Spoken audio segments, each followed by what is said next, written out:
तो ताली बजाकर जिनको नाचना आता है वो नाचे। हमारे मुखी यजमान भी बहुत अच्छा नाचते हैं।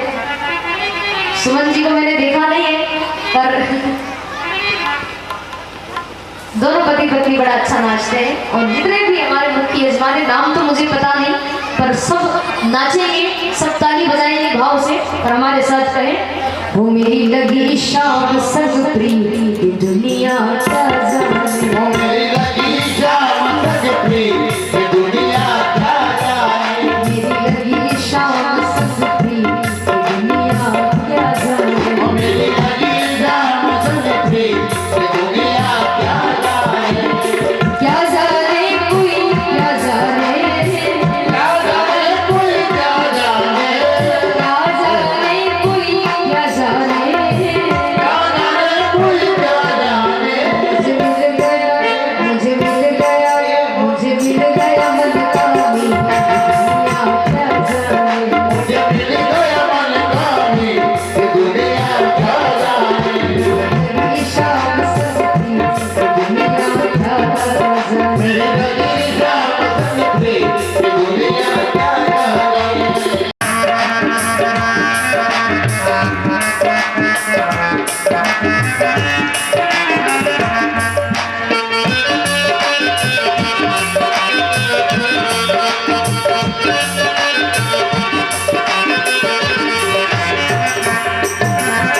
छवि लगी मैंने शाम की जब से, छवि लगी मैंने शाम की जब से, हुई बावरी मैं तो तब से, हुई बावरी मैं तो तब से, बांधी प्रीत की डोर मोहन से, बांधी प्रीत की डोर मोहन से, नाता तोड़ा मैंने जग से, नाता तोड़ा मैंने जग से, ये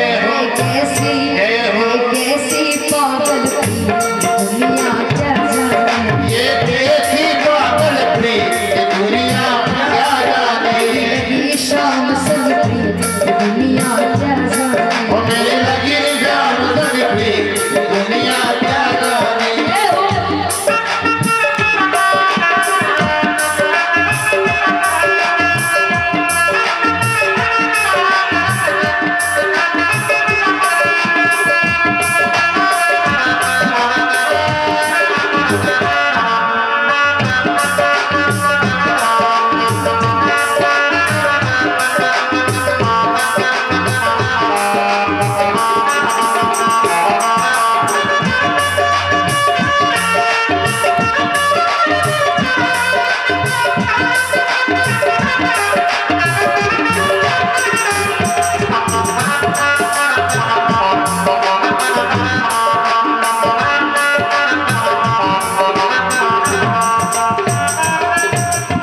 भूल गई कहीं आना जाना, भूल गई कहीं आना जाना, जग सारा लागे बेगाना, कन्हैया कन्हैया कन्हैया कन्हैया कन्हैया, भूल गई कहीं आना जाना, जग सारा लागे बेगाना, जग सारा लागे बेगाना, अब तो केवल शाम को पाना, अब तो केवल शाम को पाना, रूठ जाए तो इन्हें मनाना, रूठ जाए तो इन्हें मनाना, अब होगी जय हो, होगी जय हो, होगी जय हो।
मूर्तिया, मन में बस गई मोहन मूर्तिया, मन में बस गई मोहन मूर्तिया।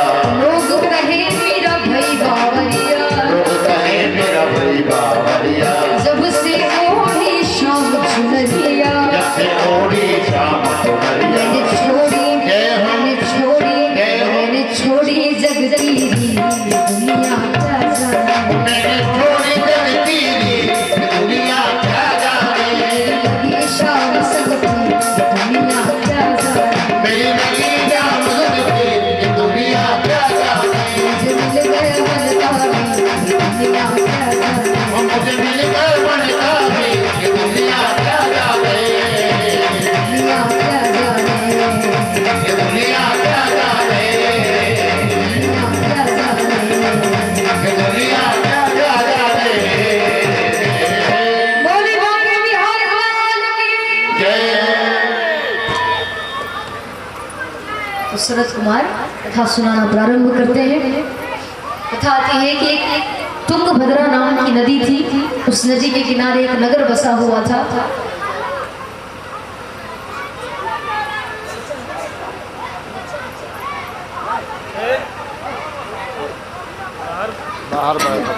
इन बच्चों को बिठा दीजिए। कहते थे जिनका नाम था आत्मदेव जी, और जैसा इनका नाम था वैसे ही इनके गुण थे। आत्मदेव जी लोगों के यहाँ पूजन पाठ करवाने जाते, यज्ञ आदि हवन आदि करवाने जाते, सत्यनारायण की कथा कहने जाते। भगवान की बड़ी कृपा थी उन पर, धन धान्य से परिपूर्ण थे वो, धन की कोई कमी नहीं थी आत्मदेव जी के यहाँ। लोगों के यहाँ पूजन पाठ कराने जाते, हवन करवाने जाते, कथा करने जाते, और जो लोग दे देते वो अपना सौभाग्य मान करके अपने घर लेकर के आते। आत्मदेव जी का स्वभाव बड़ा अच्छा था, पूजन पाठ करते थे, भगवान का भजन करते थे। पर जैसा आत्मदेव जी का स्वभाव था, जैसा आत्मदेव जी का नाम था, जैसे उनके गुण थे, उनके बिल्कुल विपरीत उनकी पत्नी का नाम और उसके गुण। आत्मदेव जी की पत्नी का नाम था धुंधली देवी। क्या नाम था? धुंधली देवी। और जैसा इसका नाम था वैसे ही इसके गुण, यथा नाम तथा गुण। जिसका जैसा नाम होता है उसके अंदर वैसे ही गुण आ जाते हैं। आत्मदेव जी बेचारे पूजन पाठ करवाने जाते, हवन करवाने जाते, कथा करने जाते, और धुंधली भी जहां पति घर से बाहर निकले कि वो भी घर से बाहर चली जाती, लोगों के यहाँ जाती, पूरे मोहल्ले में घूमती, आस पड़ोस में एक दूसरे को झगड़ा करवा देती, किसी को गाली दे करके आ जाती, किसी से झगड़ा करके आ जाती, चुगली करती, लोगों की एक दूसरे की चुगली कर देती। चुगली करना, लड़ाई करना, बुरे शब्द बोलना, गलत कार्य करना, ये सब धुंधली के कार्य थे। पर उसमें एक खासियत थी, धुंधली को पता था कि बस 6 बजे मेरे पति घर आने वाले हैं, तो उसके 1 घंटे पहले ही वो अपने घर आ जाती, चुगली करके, लोगों से लड़ाई झगड़ा करके। पता चल गया कि अब पति का आने का समय हो गया है, तो 1 घंटे पहले ही घर आ जाती और बढ़िया स्नान करती, बढ़िया सुंदर सा श्रृंगार करती, घर के दरवाजे पे हाथ जोड़कर खड़ी हो जाती कि पति को ऐसा नहीं लगना चाहिए कि चुगली करके आई है, लड़ाई करके आई है। सीधी बनती थी, बहुत सीधी बनती थी, पति के सामने तो इतनी सीधी बनती वो, मानो सती अनुसुईया के बाद इसी का नंबर है, इतनी सीधी बनती थी। पति सोचते कि मेरी पत्नी कितनी सीधी है,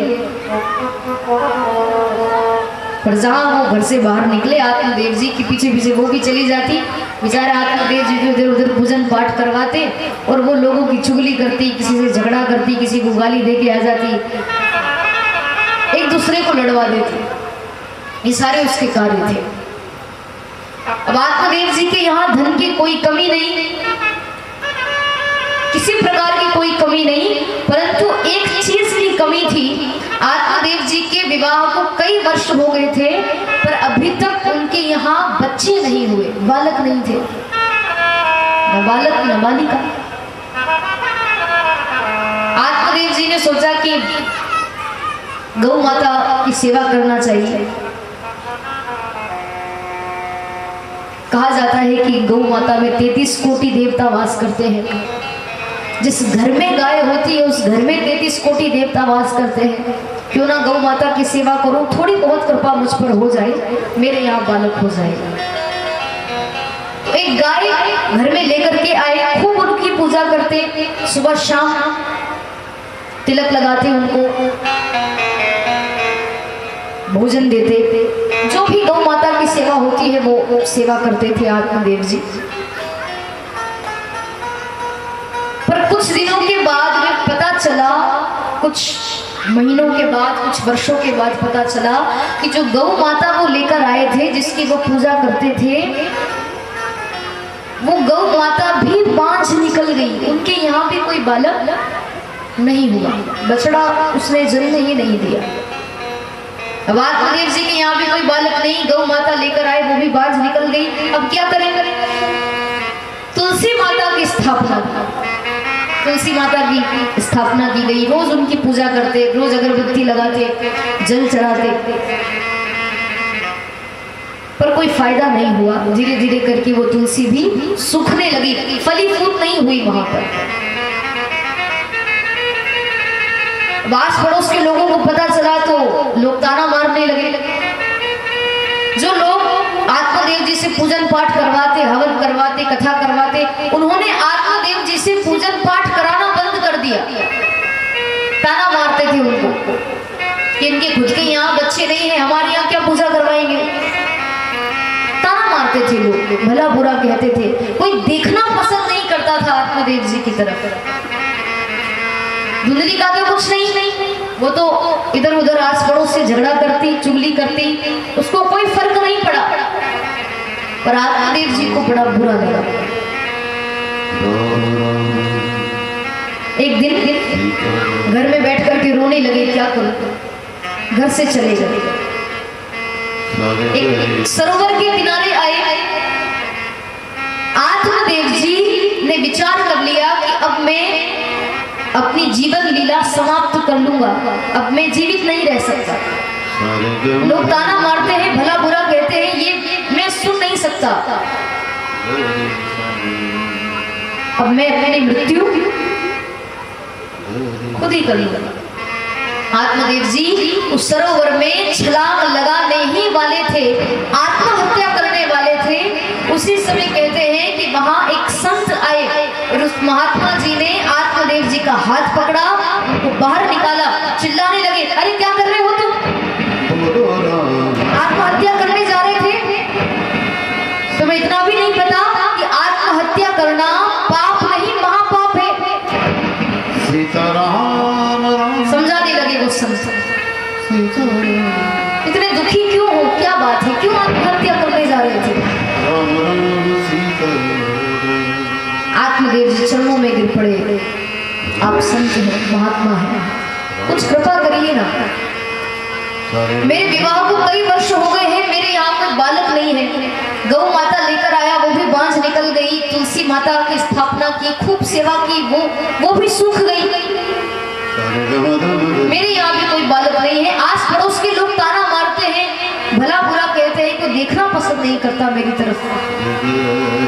तो जीने से क्या फायदा? अच्छा भला मर रहा था, आपने क्यों बचाया? और जब बचा ही लिया है तो ऐसा आशीर्वाद दे दो कि मेरे यहाँ बालक हो जाए। संत कहने लगे कि आत्मदेव जी, मैंने आपकी मस्तक रेखा देखी है। आपकी मस्तक रेखा में ऐसा लिखा है कि ये जन्म तो छोड़ो, अगले 7 जन्मों तक तुम्हारे यहाँ कोई पुत्र नहीं होगा। तुम्हारे भाग्य में बालक लिखे ही नहीं है। आत्मदेव जी चरणों में गिर पड़े। देखिए, ऐसा मत कहिए, आप संत हैं, आप महात्मा हैं, आप चाहें तो मेरी भाग्य रेखा बदल सकते हैं। कृपा कर दीजिए ना, मेरे यहाँ बालक हो जाए। संत ने बहुत समझाया, क्या करोगे बेटा लेकर? मान लो तुम्हारे यहाँ बालक हो भी गया, वो नालायक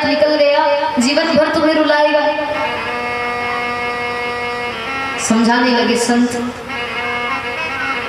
कि तुम्हारे मन में जो ये बालक की इच्छा है ना कि मेरे यहाँ बालक होना चाहिए, मेरे यहाँ बालक होना चाहिए, ये इच्छा को मार दो, कोई मतलब नहीं है। जिनके यहाँ बच्चे हैं, जिनके यहाँ बालक है, बेटा है, उनसे जाकर पूछो क्या उस बालक ने कभी उनको सुख दिया। हाँ, बच्चे संस्कारी निकल जाए, बच्चे लायक निकल जाए, आज्ञाकारी हो, वो बात अलग है। पर आज के दौर में संगति ऐसी लग जाती है बच्चों को, संगति का बहुत बड़ा असर होता है। जैसा संग करोगे आप, वैसा ही उस संग का रंग चढ़ता है। अच्छे लोगों की संगति करिए ताकि अच्छे आपके अंदर गुण आए, आपका जीवन अच्छा हो। क्योंकि बुरे व्यक्ति का साथ, पापी व्यक्ति का साथ, गलत इंसान का साथ भले ही क्षण भर का होता है, वो जीवन खराब कर देता है, जीवन बिगाड़ देता है। और संत का साथ, भगवान के भक्त का साथ, अच्छे व्यक्ति का साथ, वो भी भले ही क्षण भर का हो, पर वो जीवन बदल देता है। इसीलिए हमेशा अच्छे लोगों की संगति करना चाहिए। संत ने समझाया कि ये बेटे की रट लगाना छोड़ो और भगवान का भजन करो। तुम्हें मानना ही है तो फिर